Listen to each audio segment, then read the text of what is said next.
Back in high school, I had two close friends, Jason and Brian. We spent a lot of time together, but after graduation things began to change. Jason's father's work forced his family to move away, all the way to Lexington, South Carolina.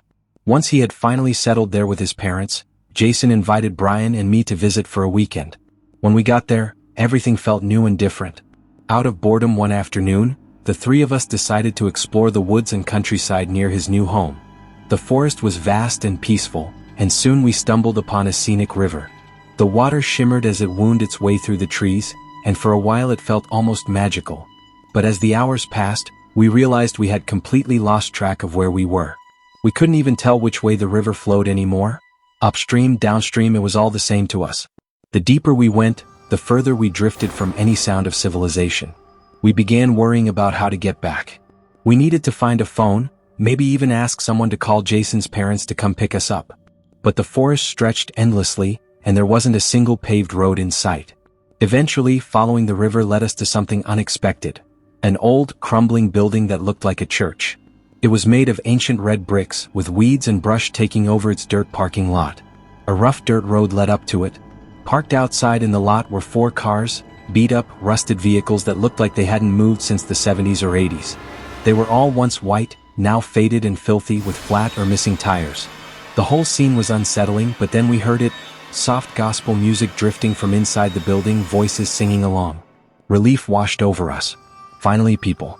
We pushed open the main doors and peeked inside. The place was worn down, the wood warped with age. A couple dozen people sat on creaky pews, singing along to a hymn. They were dressed in what seemed like their very best clothing, though it was clear they were poor. At the piano sat an old white-haired woman with horn-rimmed glasses.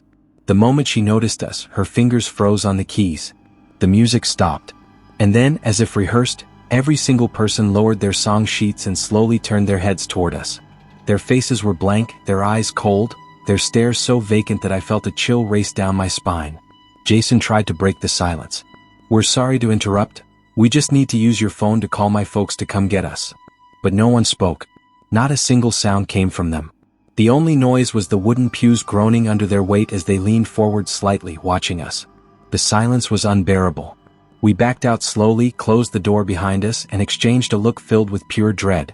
As we began walking up the dirt road, Brian whispered almost nervously, "Did you notice? There weren't any crosses in there, nothing Christian at all." That's when we turned back and saw them. A dozen men had filed out of the church and now stood in front of it, shoulder to shoulder, staring at us with an intensity that made my blood run cold. Panic set in. Without saying a word, we broke into a sprint and didn't stop for what felt like half an hour. Eventually, we came upon a run-down, old-fashioned gas station, the kind you'd see in the middle of nowhere in an old movie. Its windows were grimy, its shelves inside mostly empty and covered in dust. Behind the counter sat a leathery, dark-skinned old man with a greasy baseball cap pulled low. He was hunched over a ragged book with yellowed pages, but when we stepped inside, he lifted his head and grinned with a mouth full of rotten teeth. "You boys lost, huh?" he said slowly, almost too casually. Then he gave us directions. "Head back the way you came, make a left, keep walking, till you see a telephone pole, then take a right down the trail. That'll lead you to the highway." We thanked him quickly, not wanting to stay longer than we had to, and left. But just as we reached the spot where the telephone pole was supposed to be, we glanced back. The old man was outside now, arms folded across his chest, just staring at us. His grin stretched unnaturally wide, showing those rotten teeth, and for a moment I thought he was enjoying the sight of us leaving. We hurried down the trail, and after another long half-hour of walking, twilight turned to night. Finally, we reached the highway. Desperate, we tried flagging down passing cars, but every driver ignored us. Just when hopelessness began creeping in, a police cruiser slowed and pulled over. The officer listened as we explained what happened, shaking his head in disbelief. "You boys really wandered far. You need to be careful in those woods. There are some crazy witch folk out there." He drove us back to Jason's house. It took half an hour, but the whole ride I couldn't shake the image of those blank faces in the church, and that old man's rotten grin. Years ago, about 8 to be exact, I did something incredibly reckless with 2 of my friends, James and Sean. Back then, that was our thing, doing reckless, thrill-seeking stuff just to feel alive. Time changes people, and I don't really speak to James anymore, but Sean and I still talk now and then. And whenever the subject of scary experiences comes up, this night is always the first thing we remember.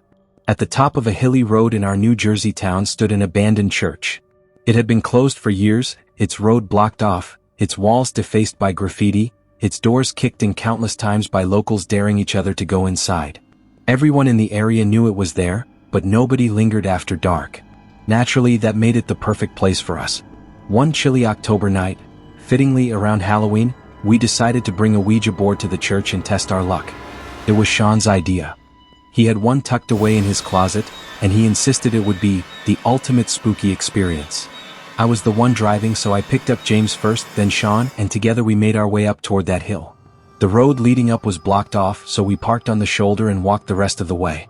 At first, we used only one flashlight so it wouldn't look obvious from a distance, but as soon as we reached the church itself, we all clicked ours on. The church looked worse up close. The forest crowded it on all sides like it was trying to swallow the place whole. Its gravel parking lot was cracked and overgrown with weeds, and its heavy wooden doors sagged from years of vandalism. One of them was already half open, scraping against the warped floorboards inside. It took two of us to push it wider. Inside it was cold, damp, and silent. Our beams swept across peeling paint, shattered glass, and walls scribbled over with spray paint. Every step echoed. It was the kind of silence that felt heavy, like the building itself was holding its breath. Sean wasted no time. He set the Ouija board on the floor near the altar, then pulled 3 candles out of his backpack. He chuckled as he arranged them in a triangle around the board. "Just for atmosphere," he said, striking a lighter. Soon the candles flickered to life and we turned off our flashlights. Immediately the room changed. The glow from the candles only reached a few feet, leaving the rest of the church swallowed in thick black shadows. Beyond the dim circle of light, we couldn't see anything. Sean placed his hands on the planchette first, with James and me following. He started with the cliché, "Is anyone there?" At first, nothing. Then, slowly, the planchette began to move. We laughed nervously, assuming one of us was fooling around. The board spelled out a few random letters, nothing coherent, but the tension in the air kept rising. And then the sound came. It was a deep crack, sharp and sudden, like a heavy piece of wood snapping in half. It came from the altar. The 3 of us froze, then scrambled to grab our phones and shine our flashlights in that direction. Nothing. Just the same crumbling wood and broken pews we had seen earlier. We tried to brush it off. The church was ancient after all. Old buildings make old noises. Still, something about it unsettled us more than we admitted. We returned to the board, but this time none of us dared to push the planchette around. The laughter was gone. We asked questions, but the pointer stayed still, as if whatever was there had lost interest, or was simply waiting. Then it happened again. Another sound, louder this time, from the altar. Before we could even lift our lights, something dropped onto the Ouija board with a heavy thud. We all jumped back, shouting. It was a rock, rough, jagged, about the size of a golf ball. There was no way any of us could have done that. All 3 of our hands were still hovering near the planchette, frozen with shock. Panic took over. We didn't wait. We didn't ask questions. We bolted, out of the church, down the hill, screaming like kids. The board, the candles, everything was left behind. When we reached my car, we piled in and sat there, panting, sweating, terrified. None of us spoke for a while, and when we finally did, we couldn't even agree on what had just happened. Sean, being deeply religious and superstitious, swore up and down that we had contacted a spirit, maybe even angered it. Me, I've never been a believer. But the idea that someone else had been in that church, hiding in the shadows, watching us and throwing things at us, that possibility scared me just as much. The story doesn't end there. The next day, Sean went back to the church with James to retrieve the Ouija board. He wasn't about to let it just sit there. But when they entered, they found the candles still sitting in their triangle, melted down to puddles of wax. The Ouija board, however, was gone. Someone, or something, had taken it. They left immediately, and neither of them ever went back. To this day, that night remains the single most terrifying experience of my life. Marissa and I had been talking for months about moving to a quieter place, somewhere far from the constant noise and rush of the city. She had been an equestrian most of her life, so the idea of living somewhere rural, where she could keep horses, was a dream of hers. That's how we found ourselves driving around Warren County, Georgia, one warm weekday afternoon. The countryside stretched wide and silent, just the kind of peace we thought we wanted. We checked out a few properties listed for sale, barns and all, and as we drove along one back road, we passed a little church tucked to the side. It looked quaint from a distance, with a dirt lot full of cars. Marissa squeezed my shoulder and said, "Let's stop. Maybe mass is going on. Could be good to see the community." I agreed, pulled into the lot, and parked beside a faded red minivan that looked like it hadn't been cleaned in years. As I looked around, I realized most of the cars were old, almost all of them from the 90s or earlier. I mentioned it to Marissa and she shrugged, saying maybe this was a lower-income area. It seemed reasonable enough at the time. We stepped out, walked up to the door, and I pushed it open for us. The inside was small, as expected, just 5 short rows of pews on either side of the central aisle. But it was crowded. There had to be 20 people in there, which surprised me. What unsettled me more was that none of them were old. Normally, at any mass, you would see a healthy mix of seniors and families. But here, everyone looked to be in their 30s or 40s. Not a single gray head. Not a single child. At first, everyone was sitting quietly, heads bowed as if in prayer. We slid into a seat at the very back.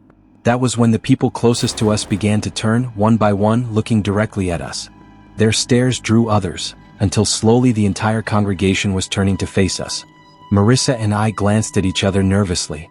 I tried to smile, a polite, disarming smile. No one smiled back. The expressions aimed at us were cold, unreadable, almost hostile. That was when I realized none of them were dressed properly for church. No pressed shirts, no Sunday dresses, just plain dark clothes. It didn't look Catholic. It didn't look Christian. Then it hit me, there were no women. Not one. Except Marissa. And the longer we sat there, the more I noticed that most of the stares weren't directed at me at all. They were directed at her. A man stepped forward from the front, standing where the altar should have been. He was tall, broad-shouldered, and wearing a mask. Not a priest's robe, not even casual Sunday clothes, just a blank mask covering his face. He raised an arm, pointed straight at us, and in a low, muffled voice asked, "Who invited you here?" My heart thudded painfully. I swallowed and forced out an answer, "We were just passing by. We saw a service was happening and thought we'd join." He wasn't a priest. This wasn't a church. Whatever was happening here, it wasn't Catholic, it wasn't safe. The masked man tilted his head slightly and said, "You need to leave. Now." Every pair of eyes in that room was fixed on us. I grabbed Marissa's hand and whispered, "Come on, honey." We stood, walked quickly out the doors, and once outside, broke into a run. I started the car in a rush, my hands trembling on the wheel. As I pulled out, Marissa clutched my arm, whispering that she saw someone coming out behind us. Sure enough, in my rearview mirror, a figure climbed into a gray van. A moment later, the van rolled out of the lot and onto the road behind us. At first, I told myself it was coincidence. But as the miles passed, the van stayed behind us. Not tailgating, but close enough that there was no doubt it was following. I told Marissa to pull up the GPS and find the Warren County Sheriff's Office. She did, her hands shaking as she typed. I kept driving, glancing at the mirror again and again. That gray van was always there. Finally, we pulled into the public safety lot. The van slowed as it passed, then kept driving straight, disappearing down the road. Only then did we breathe again. Without a word, I pulled back onto the highway and we drove home. We never looked at Warren County again. I know what I saw that day. That wasn't a church. That was a cult. When I was a kid, about 8 years old, something else happened that I've never forgotten. At the time, I was a Cub Scout and we always held our meetings in a Catholic elementary school. Sometimes in the gym, sometimes in one of the smaller side rooms. A few days before the incident, I had gone to Mass with my mom and brother, as we often did. We usually arrived late and had to sit in the back. That day, I noticed a man standing against the wall. He had glasses, a white mustache, and he was staring right at me. When I looked back at him, he grinned and made a silly face, like he was trying to make a kid laugh. But I wasn't a toddler. I was old enough to know it felt wrong. His face wasn't playful, it was unsettling. I turned away, but I could still feel him looking at me. When I glanced again, he did another face. My mom noticed this time, leaned down, and whispered for me to ignore him. I think she gave him a glare too, because when I looked again, he was gone. Later, when I went up for communion, I saw him again back in the same spot, staring at me, smiling. My mom noticed again, and after communion, she decided we should leave.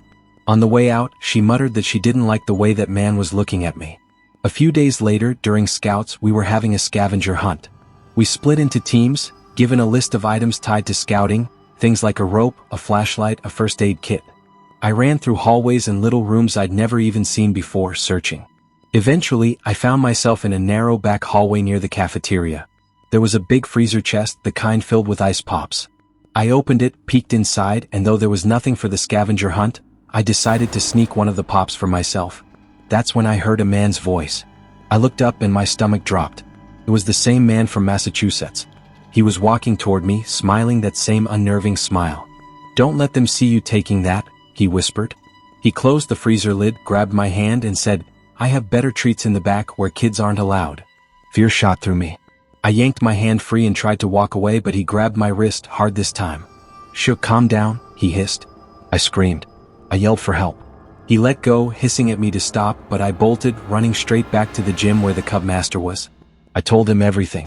Thankfully, our Cub Master was a good man and he immediately told my mom.